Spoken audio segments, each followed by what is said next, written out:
السلام عليكم ورحمة الله وبركاته. وعليكم السلام.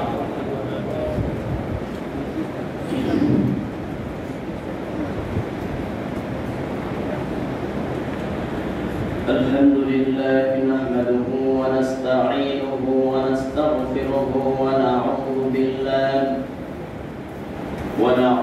بالله من شرور أنفسنا ومن سيئات أعمالنا.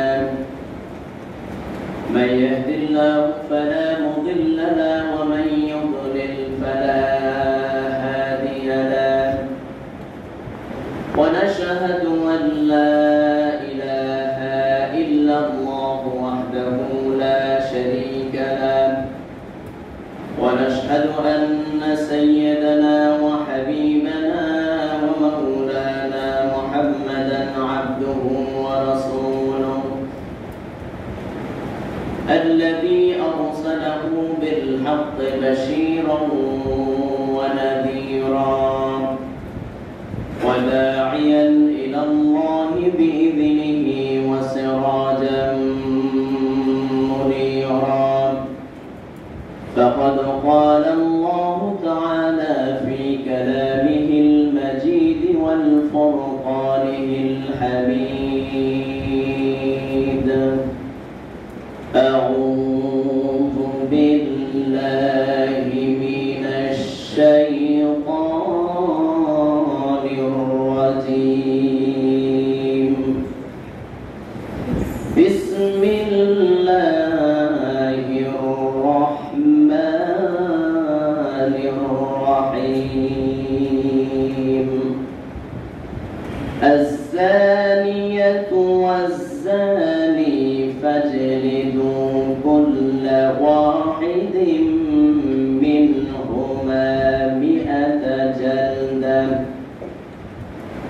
وقال تعالى: والسارق والسارقة فاقطعوا أيديهما جزاء بما كسبا نكالا من الله والله عزيز حكيم.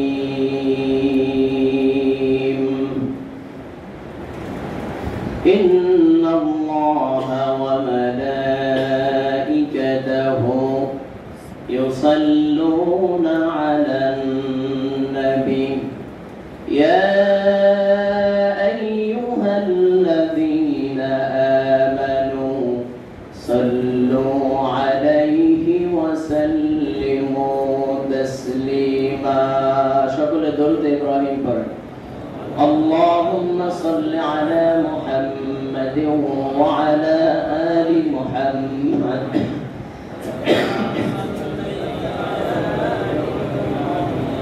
وعلى آل إبراهيم إنك حميد مجيد. اللهم بارك على محمد وعلى آل محمد كما باركت على إبراهيم وعلى آل إبراهيم إنك حميد مجيد. আল্লাহ সুবহানাহু ওয়া তাআলার শাহী দরবারে অগণিত শুকর এবং সুজুদ আদায় করি যে মহান রব্বুল আলামিনের অশেষ মেহেরবানিতে আমরা সালাতুল জুমায় শামিল হতে পেরেছি, উপস্থিত হতে পেরেছি। আল্লাহ সুবহানাহু ওয়া তাআলা আমাদেরকে ভালো রেখেছেন, সুস্থ রেখেছেন। সুস্থতা নামক নিয়ামত আমাদেরকে দান করে তার এই ঘর মসজিদে আসার এবং বসার, সালাত আদায় করার, কোরআন হাদিসের আলোকে আলোচনা শোনার তৌফিক যে মহান মাহবুব আমাদেরকে দান করলেন, সেই মহান মনিবের দরবারে সকলেই একযোগে বলি আলহামদুলিল্লাহ। বিশ্ব মানবতার মুক্তির দিশারি, যার আদর্শ এই সমাজে বাস্তবায়ন করতে পারলে সমাজের সব রকমের অন্যায়, অত্যাচার, দুর্নীতি, দুঃশাসন সবকিছু দূর হয়ে যাবে। সেই মহামানবের শানে পড়ি সাল্লাল্লাহু আলাইহি ওয়াসাল্লাম। সম্মানিত উপস্থিতি, আজ আল্লাহ পাকের আইন এবং মানব রচিত আইন, আল্লাহ তাআলা যদি এই ব্যাপারে কিছু কথা বলার তৌফিক দান করেন, এই বিষয়টার উপরে কিছু আলোচনা করব ইনশাআল্লাহ। মানব রচিত আইন যতদিন পর্যন্ত এই পৃথিবীতে থাকবে, ততদিন পর্যন্ত এই পৃথিবীর মানুষদের কোনো শান্তি আসবে না। যুগ যুগ ধরে আমরা দেখতেছি মানুষের আইন দিয়ে সবকিছু চলতেছে। সকালবেলা আপনি অফিসে যান, বাসা থেকে বের হন, বের হওয়ার পরে আপনি যখন রিকশায় ওঠেন, গাড়িতে ওঠেন, রিকশা বলেন, গাড়ি বলেন, আমাদের দেশে বাম পাশ দিয়ে চলে। কোন পাশ দিয়ে চলে? বাম পাশ। আল্লাহ পাকের বিধান হলো তোমরা সব সময় রাস্তার ডান পাশ থেকে চলো। তাহলে এখানেও মানব রচিত আইনে আমি চলতেছি।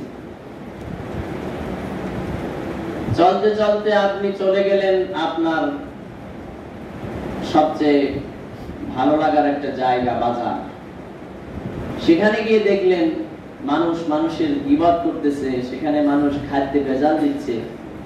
সেখানে গিয়েও দেখলেন মানব রচিত মতবাদ চলতেছে, যার কোনো ইয়ত্তা নেই। যে যেরকম পারে ব্যবসা করতেছে হারাম ভাবে। সেখানেও আল্লাহর কোনো আইন নেই। কোন কাজে আপনি গেলেন আদালতে, সেখানে দেখলেন উকিল দৌড়াচ্ছে, সাক্ষী দৌড়াচ্ছে। সাক্ষী এবং উকিলের কারণে অনেক সময় বিচারক বিচার করতে দ্বিধাবোধ করে। আর আমাদের দেশের উকিল, একই উকিল হত্যাকারীর পক্ষেও থাকে আবার বিপক্ষেও থাকে, জেনাকারীর পক্ষেও থাকে বিপক্ষেও থাকে, দর্শনকারীর পক্ষেও থাকে বিপক্ষেও থাকে, থাকে না? এরকম উকিল খুব কম পাবেন যে আমি সত্য প্রতিষ্ঠার জন্য, সত্যকে সত্য বলার জন্য বিচারক যাতে বুঝে না বিচার সত্যই করতে হবে, এ ব্যাপারে আমার সমস্ত সাক্ষ্য, আমার মুখ, আমার কথা, আমার সব কিছু আমি সত্য বলবো, এরকম পাওয়া যায় না। এরকম উকিল খুব কমই আছে। সেখানে গিয়েও দেখলেন মানুষের আইন চলতেছে, আল্লাহর কোন আইন নেই। বিচারক বিচার করতেছে, যে টাকা দিচ্ছে তার বিচার একরকম, যে টাকা দিচ্ছে না তার বিচার আরেক রকম। ধনীর বিচার একরকম, গরিবের বিচার আরেক রকম। আচ্ছা আপনি বলেন, ধনীদের বিচার আর গরিবদের বিচার ইসলামে কি এরকম কোন কিছু আছে? নাই। কে ধনী আর কে গরিব এটা দেখার বিষয় নয়, অপরাধ তো অপরাধী।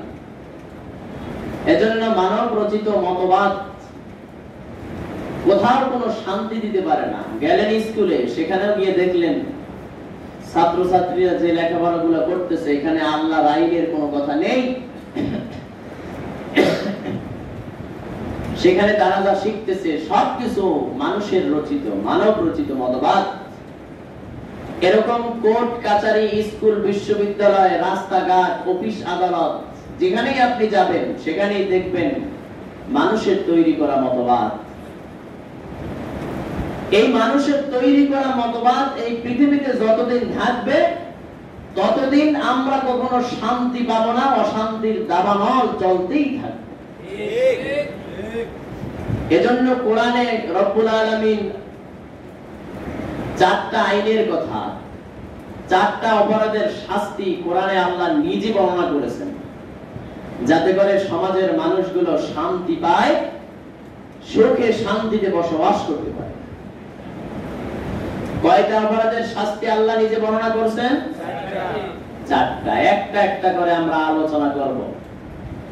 আল্লাহ পাক সেই জ্ঞান আমাদেরকে দান করুক, বলি আমিন। সম্মানিত ভাইরা, কোরআনুল কারীমে আল্লাহ রাব্বুল আলামিন বলছেন, ভালো করে বোঝার চেষ্টা করুন। الزانية والزاني فاجلدوا كل واحد منهما 100 جلدة। আল্লাহ পাকের আইন, আল্লাহ পাকের বিধান হলো জিনাকারিনী নারী, জিনাকারী পুরুষ, ফাজলিদু বেত্রাঘাত করো, কুল্লা ওয়াহিদিন মিনহুমা প্রত্যেককে 100 জালদা 100 করে বেত্রাঘাত করো। অবিবাহিত পুরুষ নারী যদি জিনা করে তাদেরকে 100 বেত্রাঘাত। কয়টা বেত্রাঘাত? 100। আমাদের সমাজে কি আছে? না। রাষ্ট্রীয়ভাবে এই আইন আছে? না, নাই। এখন কি করছে? দর্শন, যিনি দর্শন করবেন তার মৃত্যুদণ্ড।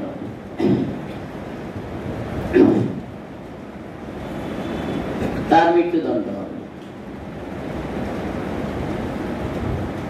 এর মানে দর্শনের যত উপকরণ এগুলো সব ঠিক আছে। কোন কারণে দর্শন করে, কি কারণে মেয়েরা দর্শিতা হয়, এই উপসর্গ সব ঠিক আছে। মাঝখান থেকে আইনটা করলো কি? দর্শনকারীর মৃত্যুদণ্ড। দেখবেন কোন কারণে দর্শনকারী যদি কোন এমপি মন্ত্রীর ছেলে হয়ে যায়, টাকার বিনিময়ে আইনের ফাঁক দিয়ে সে ছাড়া পেয়ে যায়। মানব রচিত মতবাদের আইনগুলো তো এরকম। টাকা আছে যার, কোর্ট কাচারি আইন আদালত সব তার হাতের মুঠোয়। আপনার টাকা নাই, আপনার পক্ষে উকিল নাই, জজ নাই, ব্যারিস্টার নাই, বিচারক নাই, কিচ্ছু নাই। এজন্য ভাইরা আমার, মানব রচিত মতবাদ, আল্লাহ পাকের মতবাদ, এই দুটো ভালো করে বোঝার চেষ্টা করুন এবং আল্লাহর আইন সমাজে বাস্তবায়ন করার জন্য চেষ্টা করুন। আল্লাহ রাব্বুল আলামিন জিনাকারিনী এবং জিনাকারীর শাস্তি কি হবে রাব্বুল আলামিন সুন্দর করে কোরআনুল কারীমে বলে দিয়েছেন। জিনাকারিনী এবং জিনাকারী তাদের উভয়কে 100 করে বেত্রাঘাত প্রদান করো। সাক্ষী আনয়ন করো। সাক্ষী যদি বলে অবশ্যই জিনা করেছেন, তাহলে উভয়কে 100 করে বেত্রাঘাত প্রয়োগ করো। ওয়ালিয়াশহাদ আযাবাহুমা তাইফাতুম মিনাল মুমিনিন। এই যে অপরাধের শাস্তি দিবে, এই অপরাধের শাস্তি কোন রুমের মধ্যে দিবে না। ওয়ালিয়াশহাদ আযাবাহুমা, এই আযাব প্রত্যক্ষ করবে তাইফাতুন, একটা দল, মিনাল মুমিনিন, মুমিনদের মধ্য থেকে একটা দল এই শাস্তি প্রত্যক্ষ করবে। এর মানে হলো জনসম্মুখে জিনাকারিনী এবং জিনাকারীর শাস্তি তোমরা প্রয়োগ করো। আল্লাহ পাকের এই বিধান কত সুন্দর। জনসম্মুখে এরকম যদি শাস্তি দেওয়া হয়, সমাজের দর্শন কমে যাবে, জিনাকারী কমে যাবে, জিনাকারিনীও কমে যাবে, সবকিছু কমে যাবে। আজকে প্রকাশ্যে শাস্তি না দেওয়ার কারণে দিন দিন সমাজের অপরাধ, জেনা ব্যভিচার বৃদ্ধি পাচ্ছে। প্রকাশ্যে শাস্তি দেন, যারা অপরাধ করে তাদের মধ্যে ভয়ভীতি চলে আসবে যে আমি যদি ধরা খেয়ে যাই তাহলে হাজার হাজার মানুষের সামনে আমাকে শাস্তি দিবে। আল্লাহর বিধান কত সুন্দর, কত বাস্তব সম্মত, কত বিজ্ঞান সম্মত। একটু চিন্তা করুন, মাথায় ঢুকান আল্লাহ পাকের আইন আর মানব রচিত আইন। মানব, আমাদেরকে তো আল্লাহ সৃষ্টি করেছেন, আমরা কিসের আইন করব আর কিসের আইন কেন করব? ওই জ্ঞান কি আমাদের মাথায় আছে? আল্লাহ পাক মহাজ্ঞানী, সে আল্লাহ পাক মানুষের কোনটা কল্যাণ কোনটা অকল্যাণ আল্লাহ তো ভালো জানেন, এজন্য তিনি আইন করে দিয়েছেন। জেনার শাস্তির ক্ষেত্রে রব্বুল আলামিন জেনাকারিনীকে আগে উল্লেখ করেছেন, নারীদেরকে রব্বুল আলামিন পুরুষের আবরণে ডেকে রেখেছেন। কোথাও কোথাও নারীদেরকে আল্লাহ পাক আলাদাভাবে সম্বোধন করেছেন, আর কোথাও কোথাও পুরুষদের সাথেই রেখেছেন। যেমন ইয়া আইয়ুহাল্লাযীনা আমানু, ইয়া আইয়ুহাল্লাযীনা আমানু বলে যত জায়গায় রব্বুল আলামিন ঈমানদারদেরকে সম্বোধন করেছেন, সব জায়গায় পুরুষদের মধ্যে নারীদেরকেও রেখেছেন। সব জায়গায় পুরুষদের মধ্যেও নারীরাও আছে, অর্থাৎ আমাদের আবরণে ডেকে রেখেছেন, পর্দায় রেখেছেন যে নারী তুমি পর্দার বস্তু, তুমি প্রকাশ্যে বাইরে বের হইও না। আল্লাহ কত আবরণ দিয়ে ডেকে রেখেছেন, সুবহানাল্লাহ বলেন। অন্যত্র আয়াতে রব্বুল আলামিন বলেন ওয়া আকিমনাস সালাতা ওয়া আতিনাস যাকাতা, এখানেও রব্বুল আলামিন ওয়া আকিমনাস সালাতা তোমরা সালাত কায়েম করো, ওয়া আতিনাস যাকাতা যাকাত প্রদান করো। নারীদেরকে আলাদাভাবে বলেছেন, আলাদা আলাদাভাবে খুব কম জায়গায় বলেছেন, বেশিরভাগ জায়গায় পুরুষদের সাথেই রেখেছেন, পুরুষদের আবরণের মধ্যেই রেখেছেন, ডেকে রেখেছেন, পর্দার সহিত রেখেছেন। কিন্তু জেনার ক্ষেত্রে, ব্যভিচারের ক্ষেত্রে রব্বুল আলামিন নারীদেরকে আগে রেখেছেন। এর কারণ কি? এর কারণ হলো নারী অবলা জাতি, দয়ার পাত্র। মানুষ মনে করতে পারে নারীদের কোনো দোষ নাই, জেনা ব্যভিচার করেছে এতে তার কোনো দোষ নাই। এই দোষ নাই এটা যাতে মনে না করে কেউ, এজন্য রব্বুল আলামিন নারীদেরকে আযানিয়াতু ব্যভিচারিণী নারীদেরকে আগে রেখেছেন, বলেন সুবহানাল্লাহ। জেনার ক্ষেত্রে আগে রেখেছেন কারণ রব্বুল আলামিন প্রতিটা নারীকে তার সতীত্ব ইবাদতের জন্য আল্লাহ পাক তাকে জ্ঞান দিয়েছেন, আকল দিয়েছেন, শক্তিশালী একটা বস্তু আল্লাহ পাক তাদেরকে দান করেছেন সতীত্ব টিকে রাখার জন্য। প্রতিটা গাছকে যেরকম করে রব্বুল আলামিন সৃষ্টি করেছেন, কাঁটাওয়ালা গাছকে ফল সংরক্ষণের জন্য কাঁটা দিয়েছেন। খেজুর গাছে কিন্তু কাঁটা আছে, খেজুর সহজেই পাওয়া যায় না, অনেক কষ্ট করে খেজুর পাড়তে হয়। ওই কাঁটাটাই খেজুর সংরক্ষণ করে, করে না? কাঁটার ভয়ে অনেক গাছে মানুষ ওঠে না, ওঠে ওঠে না। অনেক গাছে আল্লাহ আত্মরক্ষার জন্য কাঁটার ব্যবস্থা করে দিয়েছেন, সুবহানাল্লাহ, যে এর থেকে তুমি আত্মরক্ষা করো। নারীদেরকেও আত্মরক্ষার জন্য শক্তিশালী প্রেরণা দিয়ে সৃষ্টি করেছেন, সুবহানাল্লাহ। সুতরাং এই নারী কখনো পর পুরুষের সাথে জেনা ব্যভিচারে লিপ্ত হতে পারে না, এটা কখনোই সম্ভব না। এজন্য নারীদের আগ্রহের দরকার আছে, আছে না? নারী যদি আগ্রহ থাকে তাহলেই তাকে দর্শন করা সম্ভব, তাছাড়া তার সাথে দর্শন জেনা ব্যভিচার করা সম্ভব। তাহলে যারা দর্শিত হয় ওরা কি, ওদের আগ্রহ মোটেও নাই? আছে। উভয়ের শাস্তি দরকার, ইসলাম উভয়ের শাস্তি দিতে বলেছে। আর মানব রচিত মতবাদের শাস্তি দিয়েছে একজন, আর কয়জন? আর একজন। নারীদেরকে আল্লাহ পর্দায় থাকতে বলেছেন, আত্মরক্ষার জন্য কত কিছু দিয়েছেন। তিনি যদি রাজি না থাকে, কোন পুরুষের ক্ষমতা নাই তার সাথে কোন কুকর্মে লিপ্ত হওয়া, আছে? এজন্য আল্লাহ পাক নারীদের ছলনার কারণে আযানিয়াতু ওয়াযানি ফাজলিদু কুল্লা ওয়াহিদিন মিনহুমা মিয়াতা জালদা, এখানে জিনার ক্ষেত্রে নারীর কিছুটা আগ্রহ আছে বিধায় আল্লাহ পাক এখানে জিনাকারিনী নারীর নামটাকে আগে নিয়েছেন। আর চুরির ক্ষেত্রে পুরুষদের নাম আগে। কাদের নাম আগে? পুরুষদের নাম। এজন্য ভাইরা আমার, মানব রচিত মতবাদের আইন একরকম, আর রব্বুল আলামিন কোরআনের আইন আল্লাহ পাকের আইন আরেক রকম। আল্লাহর আইন বাদ দিয়ে যদি মানব রচিত আইনগুলো আমরা পালন করি, দুনিয়ায় কখনো আমরা শান্তি পাবো না, পরকালেও আমরা শান্তি পাবো না। গেল। রাষ্ট্রীয়ভাবে এই আইন কার্যকর কি আছে?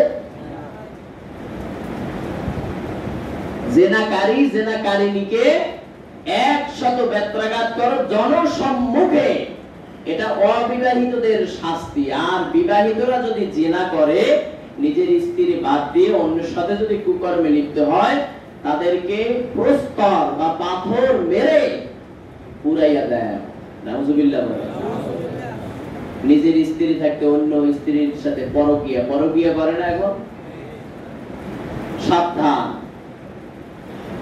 নিজে বাঁচুন, অন্যকে বাঁচান। অধিকাংশ পুরুষ অন্য নারীদের সাথে মোবাইলে কথা বলে, প্রেমালাপ করে। অধিকাংশ নারী নিজের স্বামী বাদ দিয়ে অন্য স্বামী খুব ভালো লাগে। অর্থাৎ এক কথায় বাংলায় পরকীয়া।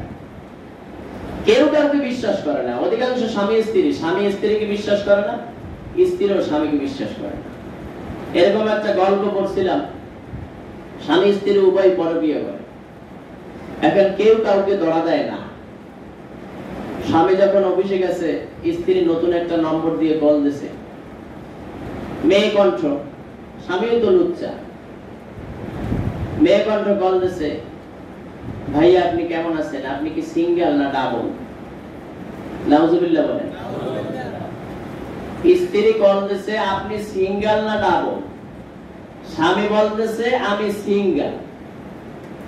ভাই আজকে বাসায় আসো, তোমাকে দেখাই দেবো সিঙ্গেল না ডাবল। আমি তোমার স্ত্রী কল দিয়েছি। ভাই ও আমি বুঝতে পারি।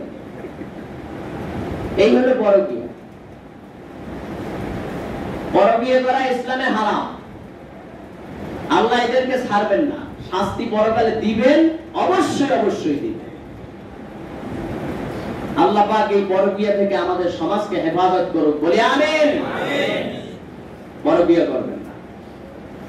বিবাহের আগে জেনা করলে 100 বেত্রাঘাত, বিবাহের পরে জেনা করলে 100 বেত্রাঘাত নয়, পাথর মেরে ওকে হত্যা করে দাও।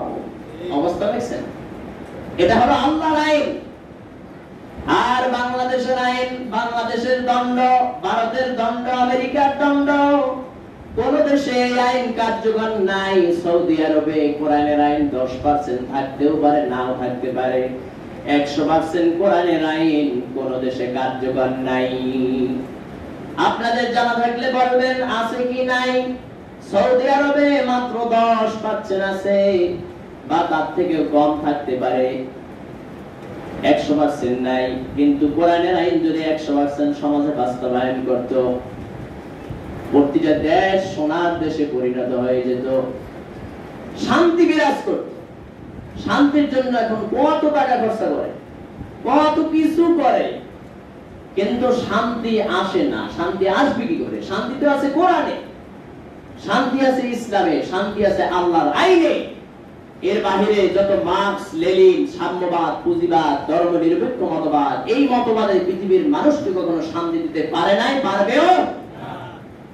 কিয়ামত পর্যন্ত চেষ্টা করবা, শান্তি হবে না। এই আইন বাস্তবায়ন করেন, শান্তি আসবে। জেনাকারিনীকে 100 বেত্রাঘাত করবেন বিবাহের আগে, বিবাহের পরে জেনা করলে পাথর মেরে হত্যা করবেন। এরকম যদি দুই একটা টেলিভিশনে লাইভ সম্প্রচার করা যায়, মানুষ এই কাজ আর করবে? জনসম্মুখে যদি করা হয় যে আজকে বাদাইলে জেনাকারিনী ধরা পড়েছে, সাক্ষীও সুন্দরভাবে সাক্ষী দিয়েছে, সঠিকভাবে সাক্ষী দিয়েছে, অমুক মাঠে আজকে শাস্তি প্রয়োগ করা হবে, আর শাস্তি জনগণ প্রয়োগ করবে না, আইন প্রয়োগকারী সংস্থা, বিচারক প্রয়োগ করবে। আপনারা অনেক সময় শাস্তি দেন, বিভিন্ন জায়গায় দেখা যায় ছোট ছোট বালক চুরির অপরাধে অনেক প্রহার করে, প্রহার করতে করতে অনেক মারা যায়, যায় না এরকম? এই নিষ্ঠুরতা কে শিক্ষা দিয়েছে? আপনারা এত নিষ্ঠুর কেন? সামান্য জুতা চুরির অপরাধে, 10 টাকা 20 টাকা চুরির অপরাধে ছোট্ট ছোট্ট নাবালক নিষ্পাপ শিশুদেরকে গাছের সাথে বাইন্ধে পিটায়। এই পিটান ইসলাম শিক্ষা দেয় নাই। আইন প্রয়োগকারী সংস্থা আছে, বিচারক আছে, তাদের হাতে ছেড়ে দাও, তারা দেশের আইন অনুসারে যা শাস্তি পাওয়ার সেটা পাবে। আমরা মারতে পারবো না, পারবো? সম্মানিত ভাইরা, তাহলে জেনাকারিনী এবং জেনাকারীর শাস্তি মনে আছে? বলুন তো, বিবাহের আগে জেনা করলে কত শাস্তি?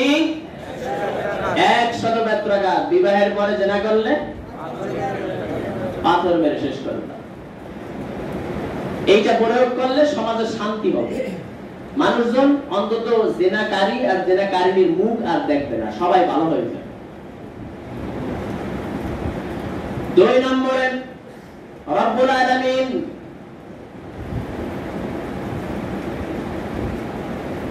চারটা অপরাধের মধ্যে একটা অপরাধের সামান্য কিছু বর্ণনা করে দিলাম। 2 নম্বর অপরাধ চুরি ডাকাতি। এই চুরি ডাকাতির শাস্তি আল্লাহ পাক কোরআনে বর্ণনা করে দিয়েছেন। রাষ্ট্রীয়ভাবে যদি এই আইনটা কার্যকর হয়, সমাজে আর চুরি ডাকাতি থাকবে না। মানুষজন রাত্রি বেলায় সুন্দরভাবে ঘুমাতে পারবে, টাকা সাথে নিয়ে ঘুমাতে পারবে, টাকা নেওয়ার মতো কোনো চোর থাকবে না। আইনটা বলবো, আল্লাহর আইন বলবো, আল্লাহর আইনের সাথে মানব রচিত আইন মিলাবে। আল্লাহ পাকের আইন, এই আইনটা শোনার সাথে সাথে আপনারা বলবেন সুবহানাল্লাহ। আল্লাহ রাব্বুল আলামিন বলেন, ওয়াস-সারিকু ওয়াস-সারিকাতু ফাকতাউ আইদিয়াহুমা জাযাআন বিমা কাসাবা নাকালাম মিনাল্লাহ ওয়াল্লাহু আজিজুন হাকীম। ওয়াস-সারিকু পুরুষ চোর, ওয়াস-সারিকাতু মহিলা চোর, ফাকতাউ আইদিয়াহুমা তাদের হাত কর্তন করে দাও, জাযাআন বিমা কাসাবা নাকালাম মিনাল্লাহ, এটা তাদের কৃতকর্মের সাজা, আল্লাহর পক্ষ থেকে শিক্ষা। আল্লাহু আজিজুন হাকীম, আল্লাহ মহা পরাক্রমশালী, মহা প্রজ্ঞাময়। তাহলে চোরের শাস্তি কি? হাত কেটে দাও। আমাদের দেশে এই আইন বাস্তবায়ন হয়? মানব রচিত আইনের কথা শুনুন। রাত্রে বেলায় চুরি করে চোর ধরা পড়েছে। আমরা মনে করি রাত্রে বেলায় যারা চুরি করে ওরাই মনে হয় চোর। দিনের বেলা বিসিএস ক্যাডার কলমের মাধ্যমে, একটা সিগনেচারের মাধ্যমে লক্ষ লক্ষ টাকা দিনের বেলা চুরি করে ডাকাতি করে নিয়ে যায়, ওদেরকে কিন্তু আমরা চোর বলি না, বলি? রাস্তাঘাটের টাকা দিনের বেলা সিগনেচারের মাধ্যমে নিয়ে যায়, ওদেরকে আমরা চোর বলি না। বরাদ্দ হয়েছে 30 লক্ষ টাকা রাস্তা মেরামতের জন্য, কালভার্টের জন্য, কালভার্ট করেছে 5 লক্ষ টাকায়, 25 লক্ষ টাকা সিগনেচার দিয়ে নিয়ে গেছে। এই চোর আছে না? মানব রচিত মতবাদের কথা শুনুন। এরকম একটা চোর ধরা পড়েছে, পুলিশ এসে ধরে থানায় নিয়ে গেল। থানায় নেওয়ার পরে আদালতে উঠালো, আদালত পণ্য থানায় জেলখানায় পাঠাইয়া দাও। জেলখানায় পাঠাইয়া দেওয়া হলো, আবার আদালতে আনা হলো, বিচারকের সামনে আনা হলো, সাক্ষী প্রমাণ হলো অবশ্যই সে চুরি করেছে। রাত্রিবেলা চোরের কথা বলতেছে। চুরি যখন প্রমাণিত হলো 7 বছর কারাদণ্ড দিল। রাত্রিবেলায় চোর চুরি করার কারণে তোমার 7 বছর কারাদণ্ড হয়েছে। আইনের ফাঁক দিয়ে 7 দিনের মধ্যে বের হয়ে গেল। আর চোর যখন একবার জেলখানায় ঢোকে, বের হওয়ার সময় আর সে চোর থাকে না, সে ডাকাত হয়ে যায়। নাউজুবিল্লাহ, সে ডাকাত হয়ে যায়। একবার জেলখানায় ঢুকে আবার বের হয়, এর সাহস বাড়ে না কমে? বাড়ে। সাহস বাড়লে সে তো আর চোর থাকে না, সে তখন দিনের বেলা চাকু নিয়া যা আছে সিনিয়র হয়েছে। আবার জেলখানায় যারা আছে, কিছু কায়েদি আছে, কি জন্য আসছো, কি অপরাধ করছো? চুরি করছি। আর চুরি করছো? আমি তো ডাকাতি করে এখানে আসছি। ডাকাতি এটা তো আমরা শিখি নাই বা বড় ভাইদেরকে পাই নাই। কি বড় ভাই পাও নাই? আমরা কিছু বড় ভাই রেখে আসছি। এখান থেকে বের হওয়ার পর পরেই অমুক গ্রামের অমুক লোকের সাথে তুমি দেখা করবে। আবার দেখা করলো, ডাকাত দলের সাথে যোগ দিল, ডাকাতি করে আবার ধরা পড়লো, আবার জেলখানায় গেল। মানব রচিত মতবাদের আইনের ফাঁক দিয়ে 1 সপ্তাহের মধ্যে আবার চোর ডাকাত সব বের হয়ে গেল। বের হওয়ার পরে এখন বিশাল ডাকাত। ডাকাত আবার ধরা পড়লো, আবার জেলখানায় গেল। এখন তুই আবার আসলি কেন? পুরাতন কিছু কায়দি আছে এরকম এরকম প্রশ্ন করে, তুই আবার আসলি কেন? আসছি এই জন্য, আমাকে চিনে ফেলেছে, ধরে ফেলেছে। চিনে ফেলেছে, তুই তাকে হত্যা করলি না কেন? হত্যা করতি যা হয়তো আমরা বুঝতাম জেলখানার মধ্যে বসে। বড় ভাইরা এরকম সাহস। এরপরে সে হত্যাকারী হয়ে যায়। ছিল চোর, হইল ডাকাত, ডাকাত থেকে হয়ে গেল হত্যাকারী। তাই মানব রচিত মতবাদে আস্তে আস্তে করে তাদের প্রমোশন বেড়ে যায়। আর আল্লাহ পাকের আইন এইটা যদি সমাজে প্রয়োগ করা যায়, সে কখনো চোর থেকে ডাকাত হবে না, ডাকাত থেকে হত্যাকারী হবে না। চোর অনেক সময় মুত্তাকি হয়ে যাবে। আল্লাহ পাকের আইন এই কারণে। হাত কাটো। বিসিএস ক্যাডার কলমের খোসায় লক্ষ লক্ষ টাকা চুরি করে একটা হাত সরকারি ভাবে কাটো। টেলিভিশনে সবাই দেখো, কোন বিসিএস ক্যাডার সরকার থেকে আর চুরি করবে না। করবে? রাষ্ট্রীয় কোষাগার থেকে আর কখনো চুরি করবে? চুরি করবে কি? হাত কাটা যদি থাকে, আর এই হাত কাটা নিয়ে যদি মসজিদে যা জিজ্ঞেস করবে, নতুন নতুন জায়গায় যাইবে, ভাই হাতটা কিভাবে গেল? ছোট ছোট বাচ্চারা বাড়িতে গেল জিজ্ঞেস করবে, দাদু আব্বু তোমার হাত কই? যেখানে যাবে, বাজারে যাবে, বন্ধু বান্ধব জিজ্ঞেস করবে তোমার হাত কই? এই লোকটা আর চুরি করবে? আবার এই লোকটার দেখা দেখি অন্যান্য চোর, এরা কি আর মনে করেন চুরি করবে? না, কখনো করবে না। কারণ এটা আল্লাহর আইন। আল্লাহর আইন মানুষদেরকে মুত্তাকি বানায়। আর মানব রচিত মতবাদ, মানব রচিত আইন মানুষদেরকে শয়তানের চেয়েও খারাপ বানাইয়ে দেয়। এজন্য এই সমাজের চুরি বন্ধ হয় না, ডাকাতি বন্ধ হয় না, জিনা বন্ধ হয় না, দর্শন বন্ধ হয় না, কিচ্ছু বন্ধ হয় না। একটাই কারণ, আল্লাহর আইন রাষ্ট্রীয়ভাবে কায়েম নাই। যদি আল্লাহর আইন দিয়ে রাষ্ট্রীয় ভাবে কায়েম থাকতো, চুরি বন্ধ হয়ে যেত, ডাকাতি বন্ধ হয়ে যেত, জিনা বন্ধ হয়ে যেত, মানুষজন সুখে শান্তিতে সমাজে বসবাস করত। শান্তি কাকে বলে এটা বুঝতাম যদি আল্লাহর আইন